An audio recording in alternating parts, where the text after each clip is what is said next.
পেঁয়াজ ভাজা হয়ে গেছে, দিয়ে দিলাম আদা,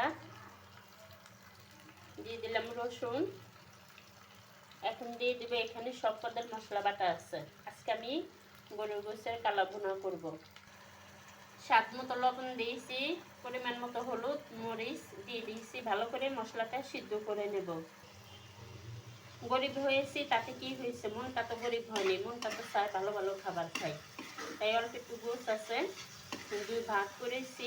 একটা ঝোল করে রান্না করব, আর একটা এরকম ভালো করে কালো কালো কালো ভুনা করব। আসলে কি বলবো, অল্প কামাই দিয়ে চলি, এই কারণে অল্প অল্পই সবসময় রান্না করি।